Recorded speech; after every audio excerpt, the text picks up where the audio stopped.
So prologue. In the beginning of time, before there were planets or stars or the large blackboard called space, there were two lights. One dark, one light. Where one traveled, the other would chase it. When one grew stronger, the other faded like the closing of a camera's lens. When Earth formed, the two lights were trapped by its gravitational pull, and no matter how hard they tried to push their way back to the stars, they fell on the land and produced two beings, the world's first witch and wizard. So it began, the battle of good and evil, the cat and mouse chase between Danger, the evil wizard, and Xenia, the good witch. Throughout time they had many followers and descendants, the witch and wizard covens that sheltered them and helped them regain their strength between combat. But in the end, the last two magical beings standing on the battlefield were always Danger and Xenia. Tired of Xenia's interference over the past 1,000 years, Danger climbed to the top of Earth's highest mountain and called upon the dark spirits who formed him, asking them to give him a tool to defeat his nemesis. They refused, saying that both lights were their children, and they could never choose between them, and that neither of them could exist without the other.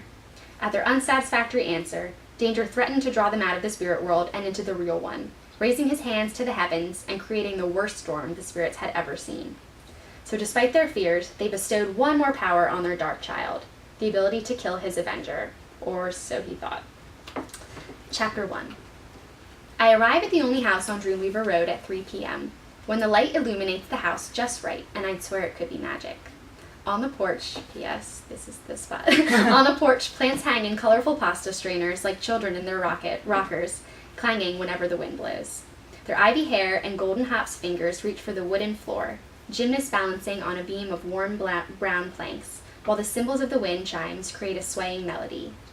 Metal animals made of wrenches and screws perch in the trees and bushes, a heron with pitchfork legs, a set of snails with cogwheel shells, a dog with a bicycle pedal mouth.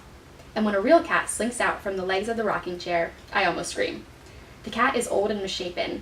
It moves like a thundercloud, its shoulders lurching beneath its matted fur, until it is within biting distance of my shins, and then lets out a disturbing yowl. "Don't let Mother Shipton scare you," a voice says from behind the shadowed screen door. "This morning she told me you were coming, and now she's telling me you've arrived." One never knows how much stock to put into her predictions, but it appears she was right about the little girl from Pennsylvania. I look down at the cat, which bobs her head a few times up and down and then disappears back under the chair like a kraken returning to its deep water depths. The screen door opens, though the only part of the woman visible is one pale arm ringed with amulets and bangles. "Come in for some tea, Zoe." I follow the arm inside, where I find the rest of the beautiful Angela, also known as the Dreamer, standing by the door in a gauzy green dress with white lace trim. Women with powers are always depicted as run-down old crones, but none of the witches or fortune-tellers I've ever met have fit the bill. They usually have deep, soothing voices and long black hair, so thick you could use it to escape a tower. Angela is no different, except that her hair is pure white like a snowstorm, and her voice sounds more like the wind chimes than velvet. She lives in a house covered in crystals hanging from fishing line instead of a ramshackle cottage. I realize I haven't spoken since I arrived.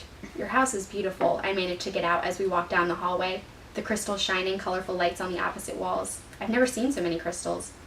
"I get headaches from all the dreams," she explains, as she reaches for an amethyst dangling from one of the stair ledges. "These help rejuvenate me." She slips the string over my flannel collar and lets the heavy crystal settle on my flat chest, and I feel a warm surge pass through my body. Then again, it could be my imagination playing tricks on me. "Are you sure? You need its powers more than I do." Probably true, but I don't know her story. The colors melt like candy on the walls, reflecting infinitely in each other's glow until every inch of plaster is red, orange, yellow, blue, and every color in between. When we reach the kitchen, water is already boiling on the old-fashioned stove, and 2 pink teacups wait on the counter. The smell of sugar cookies wafts from the oven, I can't say the word, setting my stomach to growling immediately. Whether her cat told her, or one of her healer friends spread the news of my journey, she definitely knew I was coming, and at the exact second I sit, the tea kettle whistles. Angela brings me jasmine tea with a trace of honey, and I sip at the hot liquid as she flips the cookies off the pan. The kitchen is peach pink, and covered with crystals, and so cramped that Angela can barely turn without burning herself, but it feels cozy and safe after my journey. There's a black and white photograph of a good-looking man propped on one of the shelves covered in nondescript herb bottles, and I strain my neck looking at him. "That's Jonathan," she says without turning around. "Was he your father?" "No, honey, he was my true love." She carries a metal tray over to the table and sets the cookies in front of me. Since I haven't eaten all day, I eat at least 10. The chocolate chips are warm and gooey, like eating the chocolate mud from Candyland, and I savor the flavor before washing it down with a gulp of tea. Angela, a true lady, only nibbles at the edge of one of her creations and sips at the cup like one of Pa's newborn calves.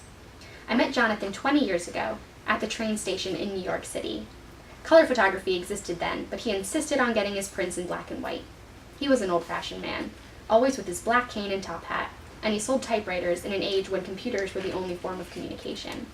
We met on the platform as I waited at the edge of the crowd, and he emerged from it looking like a businessman from the 1800s. Do you know how old I am? Even with powers, she still looks insecure as she waits for my answer. 900? What kind of creatures have you met lately? She exclaims. I shrug and say all kinds. Well, don't let them fool you. Some of them aren't half as old as they pretend to be. I'm only 305 years old, and I'm a lot older than most of those gypsies who run around in long skirts and monocles. The real question is, how old are you?